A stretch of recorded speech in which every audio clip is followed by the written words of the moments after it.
Russia ने Ukraine पर attack करने से 6 महीने पहले स्पीचेस में कहा गया कि वॉर का कोई प्लान नहीं है। सूडान में सिविल वॉर शुरू होने के 12 महीने पहले उन्होंने कहा डेमोक्रेसी की तरफ ट्रांजिशन ट्रैक पर है। 3 महीने पहले ईरान वॉर शुरू हुई, उन्होंने बताया नेगोशिएशंस प्रोग्रेस कर रही हैं। पॉलिटिकल एनालिस्ट स्पीचेस पढ़ते हैं, इंटेलिजेंस एनालिस्ट्स नंबर्स ट्रैक करते हैं, और वो नंबर्स जो कभी झूठ नहीं बोलते हर बार पहले ही सिग्नल दे देते हैं। आज मैं आपको वो 5 नंबर्स बताऊंगा जो मैं हर कंट्री पर नजर रखने के लिए मैं ट्रैक करता हूं। इससे पहले कि कोई हेडलाइन आए, ये 5 मैट्रिक्स आपको बताते हैं कि क्या कोई देश वॉर की तरफ बढ़ रहा है।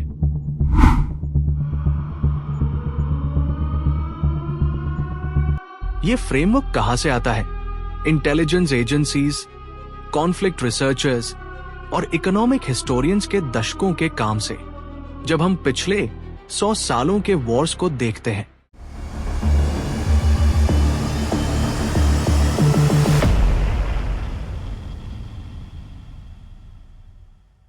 चाहे वो वर्ल्ड वॉर 2 हो, कोल्ड वॉर के प्रॉक्सी कॉन्फ्लिक्ट्स हो या मॉडर्न सिविल वॉर्स, कुछ स्पेसिफिक पैटर्न्स हर बार दिखते हैं। अकेले ये नंबर्स कोई भी वॉर गारंटी के साथ नहीं बता सकते, लेकिन जब इनमें से 4 या 5 एक साथ एक ही कंट्री में जोर पकड़ते हैं, हिस्ट्री बताती है कि उस देश में अगले 3 से 5 सालों में मेजर कॉन्फ्लिक्ट की संभावना ड्रास्टिकली बढ़ जाती है।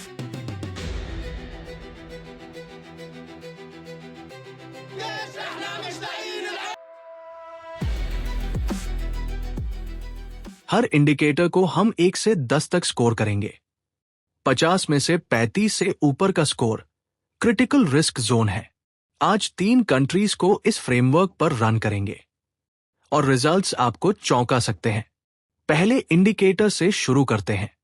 Indicator number 1, military spending as percentage of GDP.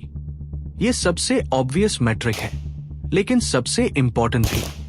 Normal peace time में एक कंट्री अपनी जीडीपी का 1 से 2% मिलिट्री पर खर्च करती है। जब यह 3% से ऊपर जाता है, कंट्री वॉर की प्रिपरेशन में है। जब यह 5% से ऊपर जाता है, वॉर या तो हो रही है या बहुत करीब है।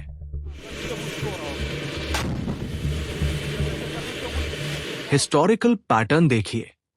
1938 में जर्मनी की मिलिट्री स्पेंडिंग 17% थी। अगले साल वर्ल्ड वॉर 2 शुरू हो गई। 1979 में इराक 9.4% पर था। अगले साल ईरान इराक वॉर शुरू। रशिया 2021 में 4.1% था और 2025 तक 7.5% हो गया। यूक्रेन इन्वेजन 2022 में शुरू हुई। 2025 का सिपरी डेटा देखिए। दुनिया का टोटल मिलिट्री स्पेंडिंग 29 खरब डॉलर तक पहुंच गया, लगातार 11वां साल बढ़ते हुए। यह जीडीपी का 2.5% है, 2009 के बाद सबसे ऊंचा।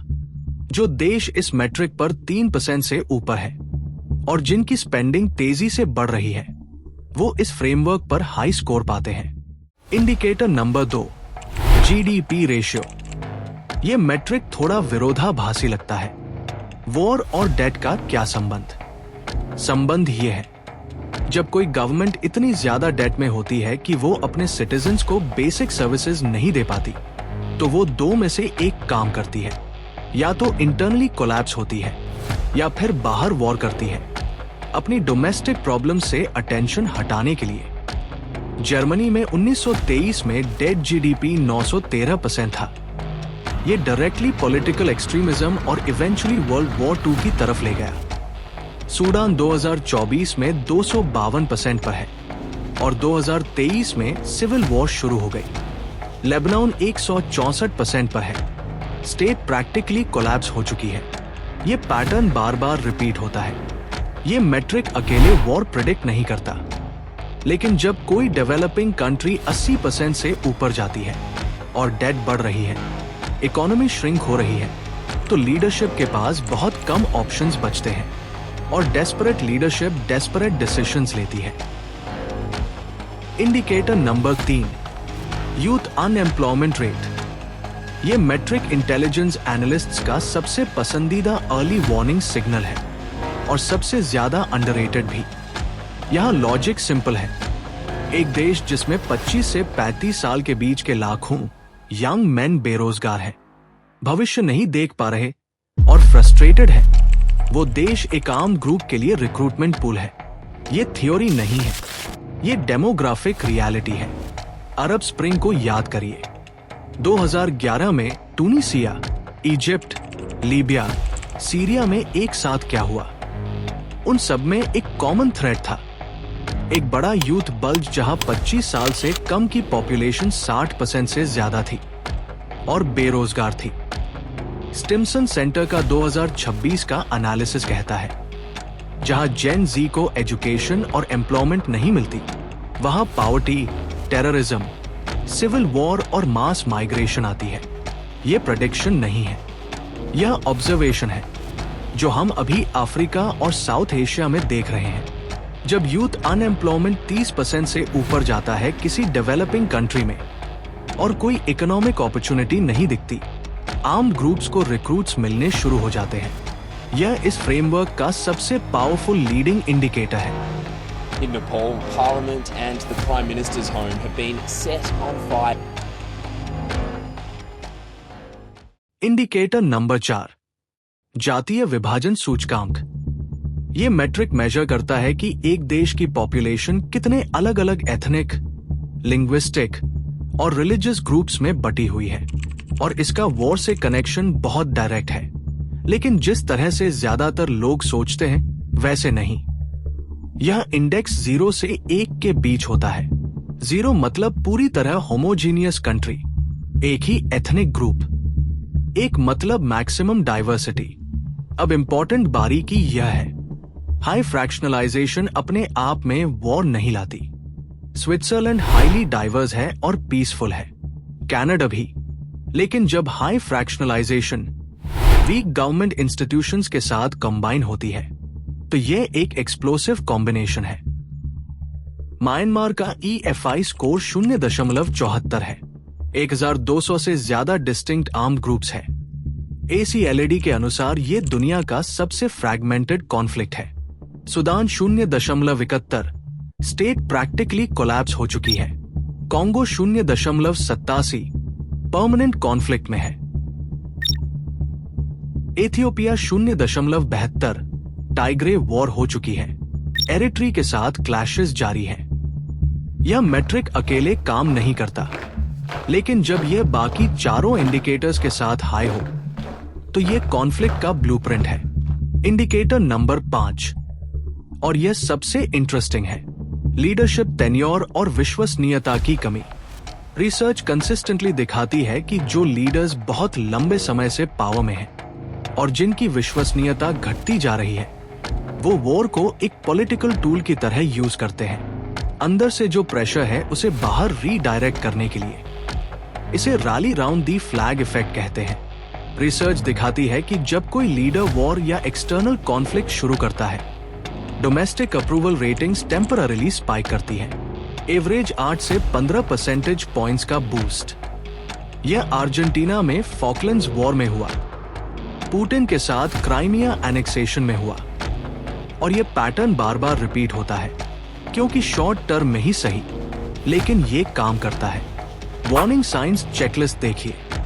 10 साल से ज्यादा पावर में, एलिवेटेड रिस्क। 5 साल से कोई लेजिटिमेट इलेक्शन नहीं, high risk. Opposition leaders jail में या एग्जाइल में, high risk. State media narrative control करे, एलिवेटेड। रीसेंट इकोनॉमिक क्राइसिस और किसी बाहरी दुश्मन को ब्लेम, क्रिटिकल। और नेशनलिज्म रेटोरिक तेजी से बढ़ रही हो, क्रिटिकल। जब इस चेकलिस्ट के 5 या ज्यादा बॉक्सेस टिक होते हैं, ये इंडिकेटर मैक्सिमम स्कोर पाता है। अब इस फ्रेमवर्क को 3 रियल कंट्रीज पर अप्लाई करते हैं। 3 देश जो 2026 में एक्सपर्ट्स की वॉच लिस्ट पर है और जिनका डेटा पब्लिकली अवेलेबल है। Country number 1, Pakistan. पाकिस्तान का टोटल स्कोर 50 में से 37। Critical risk zone. Military spending बढ़ रही है क्योंकि अफगानिस्तान के साथ ओपन वॉर चल रही है। डेट 80% से ऊपर है और IMF बेलआउट पर डिपेंडेंट है। यूथ अनएम्प्लॉयमेंट 35% से ज्यादा है जो TTP को रिक्रूट्स दे रहा है। Ethnic grouping 0.71, Pashtun, Baloch, Sindhi tensions और political legitimacy crisis. PTI suppressed है। मिलिट्री और सिविलियंस के बीच टेंशन है। ACLED के अनुसार पाकिस्तान 2025 में सिविलियंस के लिए और ज्यादा डेंजरस हो गया। कंट्री नंबर 2 म्यांमार, 50 में से 41। Maximum risk. 2021 के मिलिट्री टेकओवर के बाद से ये देश प्रैक्टिकली फेल्ड स्टेट की तरफ बढ़ रहा है। ACLED के अनुसार ये दुनिया का सबसे फ्रैगमेंटेड कॉन्फ्लिक्ट है। 1200 से ज्यादा distinct armed groups. Military leadership की लेजिटिमेसी 0 है। यूथ अनएम्प्लॉयमेंट 40% से ऊपर है। Ethnic grouping 0.74। न्यूज़वीक का एनालिसिस कहता है मिलिट्री डिक्टेटर की दमनकारी नीतियां 2026 भर अस्थिरता को बनाए रखती रहेंगी। कंट्री नंबर 3 सूडान, 50 में से 47। यह फ्रेमवर्क वैलिडेट करता है कि सूडान पहले से ही दुनिया के वर्स्ट कॉन्फ्लिक्ट्स में से एक में है। डेथ 252%, दुनिया में सबसे ज्यादा। यूथ अनएम्प्लॉयमेंट 60% से ऊपर। पूरी एक जनरेशन डिस्प्लेस्ड है। कोई लेजिटिमेट गवर्नमेंट नहीं।